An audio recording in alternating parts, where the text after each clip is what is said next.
श्री कृष्ण कहते हैं कि आप दुनिया में उलझकर अपने सपने भूल जाते और दुनिया आपको परेशान करेगी। आपसे कहेगी कि तू कुछ नहीं कर पाएगा। आपको गिराने की कोशिश करेगी, आपसे जलेगी, आपको भटकाने की कोशिश करेगी। आपके एक बार की छोटी सी असफलता को बहुत बड़ा बना के आपको चिढ़ाएगी। आप उन पर ध्यान दोगे तो आप कुछ नहीं कर पाओगे। उन्हें नजरअंदाज करना सीखो और खुद पर विश्वास करना सीखो। आपकी मेहनत किसी ना किसी जगह जरूर दिखेगी। बस आप थोड़ा सा सब्र रखो। आप खुद पर विश्वास रखोगे तो आप खुद उम्मीदों पर तो खड़े उतरोगे ही, बल्कि आप उनसे भी बेहतर कर दिखाओगे। और अभी तक आपके जीवन में दुनिया का प्रेशर नहीं आया है तो आप अभी सफलता के रास्ते पर हो ही नहीं। आपके सामने जीवन में एक ना एक बार वो दिन अवश्य आएगा जब सारी दुनिया आपके खिलाफ हो जाएगी। आप तो बस अकेले में ही अपनी जिंदगी और मेहनत की जंग लड़ते रहना। इस दौर में बहुत ही कम लोग कुछ सीख पाते हैं। हमें वो दिन नहीं आने देना है, चाहे किसी भी हद तक जाना पड़ जाए। इसलिए आपको सारी हदें पार करके आगे बढ़ना है। आपकी जो भी खराब आदतें हैं, सारी आदतों को छोड़ना है और आपको अच्छी आदतें अपनानी ही होगी। आप कहीं से भी कुछ भी चीज सीखें तो आप उसे एक बार अपना कर जरूर देखो। ज्यादा नहीं, सिर्फ 10 दिन तो करो। श्री कृष्ण कहते हैं लाखों विद्यार्थियों की ये बुरी चीज है कि उन्हें ज्ञान फालतू का लगता है और कुछ लोगों को अच्छा लगता है तो उन्हें अपनाना नहीं है। विद्यार्थियों को सफलता के रास्ते पर दिन कुछ नया करते रहना बहुत जरूरी है और धीरे धीरे खुद को बदलना जरूरी है। पर बहुत लोग इसे नजरअंदाज करते हैं और एक समय के बाद सपनों को भूल के इसी जिंदगी में उलझ जाते हैं। आप स्कूल जाते हो, कहते हो स्कूल में पढ़ाई नहीं होती। मुख्य कारण तो ये है कि आपको पढ़ना ही नहीं है। स्कूल में तो पढ़ाई बराबर हो रही है, पर बहाने ही हमें सफलता से रोकते हैं। इसलिए बहाने बनाना बंद करो। आपकी सफलता के बीच में जो कुछ भी है उसे तोड़ मरोड़ डालो। उसे जैसे भी हो जल्दी छोड़ो। घर की प्रॉब्लम है, घर की जिम्मेदारी है, पढ़ने के इरादे से बाहर चले जाओ, वहां मेहनत करो। आपके रास्ते में जो भी समस्या है उसका समाधान जल्दी ही ढूंढो, क्योंकि आपके ही समाधान आपके आने वाली जिंदगी बदल कर रख देगी। फैसला आप करेंगे, आपके फैसले पर ही दुनिया टिकी है। दुनिया का क्या है, आज आपके खिलाफ है, लेकिन जब आपको सफलता मिल जाएगी तो सारी दुनिया आपके साथ हो जाएगी। दुनिया हमेशा अपने फैसले बदलते रहेगी। सिर्फ ये याद रखना है, कहीं आपके माता पिता का एक फैसला आपको कुछ ना कर पाने की वजह ना दे दे। इसलिए आज अपने समय को बिल्कुल बर्बाद मत करो। कल समय भी आपका होगा, दिन भी आपका होगा। सिर्फ बस आज मेहनत कर लीजिए। कल सारी मुश्किलों का समाधान आपके पास होगा। आज आपको जितना रास्ता दिख रहा है उतना आप पहले तय कीजिए। उसके आगे का रास्ता वहां पहुंचने के बाद दिख जाएगा। खुद से जिद करो कि तुम अपने खुद को जीने का तरीका ही बदल डालो। आज तुम करोगे तो कल तुम्हें ही फायदा होगा। श्री कृष्ण ने कहा था सफलता एक अविचल आदर्श है जिसका पाठ आपको विफलता से सीखना होगा। यदि आप गिरते हैं तो उठें, यदि आप हारते हैं तो जीतें। अपनी गलतियों को एक मौका समझें और उनसे सीखें। आपकी असफलताओं में भी आपके बड़े सपने छिपे होते हैं। अपनी विफलताओं को मतलब से भरें और आगे बढ़ने के लिए एक नया उद्देश्य तय करें। जीवन आपको चुनौतियों से नहीं बल्कि आपके प्रतिस्पर्धी से मुकाबला करने का मौका देता है। एक सफल विद्यार्थी की पहचान यह नहीं है कि वह कितना अच्छा अंक प्राप्त करता है, बल्कि यह है कि वह किसी से कम नहीं है। आपका सबसे बड़ा प्रतियोगी आप ही होंगे।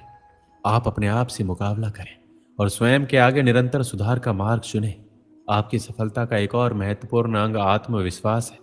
आपको खुद में विश्वास होना चाहिए कि आप किसी भी लक्ष्य को प्राप्त कर सकते हैं। स्वयं को कमजोर मत समझें, बल्कि अपनी शक्ति को पहचानें और उसे बढ़ावा दें। जब आप अपने अंदर के संचारी शक्ति को पकड़ेंगे तो कोई भी लक्ष्य आपके लिए असंभव नहीं होगा।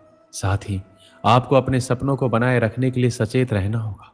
आपके लक्ष्य बड़े हो सकते हैं, लेकिन उन्हें प्राप्त करने के लिए मेहनत, समर्पण और अध्ययन की आवश्यकता है। आपको अपने लक्ष्यों के लिए संघर्ष करने के लिए तत्परता और सही दिशा में प्रयास करना होगा।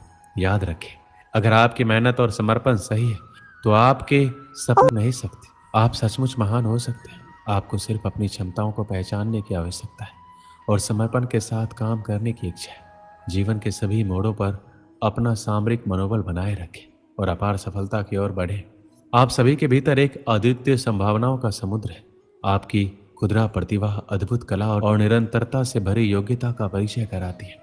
आप विचार कर सकते हैं, सपने देख सकते हैं, इनको हकीकत में बदलने का साहस रखते हैं। जब आप खुद को परिभाषित करते हैं तो सारी दुनिया आपके पास से गुजरती है। आपकी सोच, आपके विचार और आपकी भावनाएं आपकी शक्ति बनती है। आपकी सोच आपके कर्मों को प्रेरित करती है और कर्म से ही सफलता आती है। इसलिए हमेशा सकारात्मक सोच और उच्च मानसिकता बनाए रखें। जीवन में कठिनाइयां आएगी, समस्या आएंगी, लेकिन आपकी मनोबल शक्ति आपको अपने लक्ष्य की ओर आगे बढ़ने में मदद करेगी। यदि आप ताकतवर और अटल बने रहेंगे तो कोई भी चुनौती असंभव नहीं होगी। विफलता केवल एक मंच पर धकेलने का अर्थ नहीं है, बल्कि आपको विजयी बनाने के लिए आगे बढ़ाने का एक और अवसर है। इसलिए अपनी ताकत को पहचानें, अपने दोषों को स्वीकार करें और फिर से खड़े होने का प्रयास करें।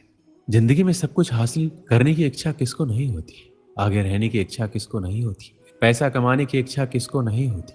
अगर आज मैं 100 लोगों से कहूं कि कल आपको 4 बजे उठना है, अगर आप 100 लोग राजी भी हो जाए, परंतु यह है कि उनमें से सिर्फ 80 लोग ही उठेंगे, दूसरे दिन क्या होगा?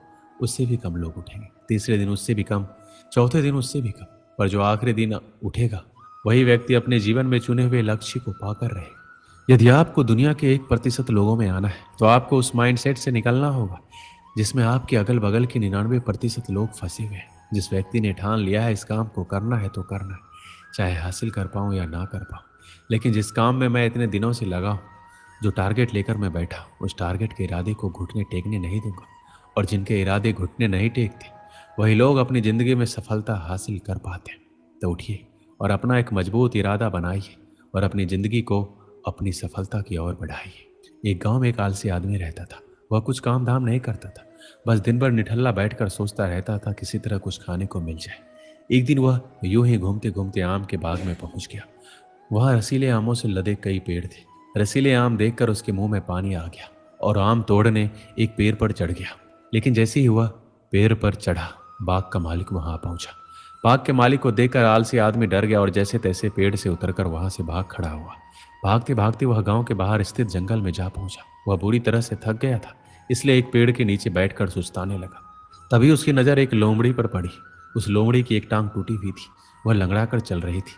लोमड़ी को देख आलसी आदमी सोचने लगा कि ऐसी हालात में भी इस जंगली जानवरों से भरे जंगल में ये लोमड़ी कैसे बच गई, इसका अब तक शिकार कैसे नहीं हुआ। जिज्ञासा में वह एक पेड़ पर चढ़ गया। वहां बैठकर देखने लगा कि इस लोमड़ी के साथ आगे क्या होगा। कुछ ही पल बीते थे, पूरा जंगल शेर की दहाड़ से गूंज उठा, जिसे सुनकर सारे जानवर इधर उधर भागने लगे। लेकिन लोमड़ी अपनी टूटी टांग के साथ भाग नहीं सकती थी, वह वहीं खड़ी रही। शेर लोमड़ी के पास आने लगा। आलसी आदमी ने सोचा कि अब शेर लोमड़ी को मार कर खा जाएगा, लेकिन आगे जो हुआ वो कुछ अजीब था। शेर लोमड़ी के पास पहुंचकर खड़ा हो गया। उसके मुंह में मांस का एक टुकड़ा था, जिसे उसने लोमड़ी के सामने गिरा दिया। लोमड़ी बड़े आसानी से मांस के उस टुकड़े को खाने लगी। थोड़ी देर बाद शेर वहां से चला गया। यह घटना देखकर आलसी आदमी सोचने लगा, भगवान सच में सर्वे सर्वा है। उसने धरती के समस्त प्राणियों के लिए, चाहे वो जानवर हो या इंसान, खाने पीने का प्रबंध कर रखा है। वो अपने घर लौट आया। घर आकर 2-3 दिन तक बिस्तर पर लेटकर प्रतीक्षा करने लगा। जैसे भगवान ने शेर के द्वारा लोमड़ी के लिए भोजन भिजवाया था, वैसे ही उसके लिए भी कोई ना कोई खाने पीने का सामान ले आएगा। लेकिन ऐसा कुछ नहीं हुआ। भूख से उसकी हालात खराब होने लगी। आखिरकार उसे घर से बाहर निकलना ही पड़ा। घर के बाहर उसे एक पेड़ के नीचे बैठे हुए बाबा दिखाई पड़े। वह उनके पास गया और जंगल का सारा वृतांत सुनाते हुए बोला, बाबा जी, भगवान मेरे साथ ऐसा क्यों कर रहे हैं? उनके पास जानवरों के लिए भोजन का प्रबंध है, लेकिन इंसानों के लिए नहीं। बाबा जी ने उत्तर दिया, बेटा ऐसी बात नहीं है। भगवान के पास सारे प्रबंध हैं, दूसरों के लिए भी, तुम्हारे लिए भी। लेकिन बात यह है कि वो तुम्हें लोमड़ी नहीं शेर बनाना चाहते हैं। दोस्तों, इस कहानी से क्या सीख मिलती है? हम सबके भीतर क्षमताओं का असीम भंडार है, बस अपनी अज्ञानता वश हम उन्हें पहचान नहीं पाते और स्वयं को कामचोर समझकर दूसरों की सहायता का प्रतीक्षा करते हैं। स्वयं की क्षमता पहचानिए, दूसरों की सहायता का प्रतीक्षा मत कीजिए। इतने सक्षम बनिए कि आप दूसरों की सहायता कर सकें। दोस्तों, इस वीडियो में बस इतना ही। मिलते हैं अगली वीडियो में। अपना ख्याल रखिएगा। जय श्री कृष्ण।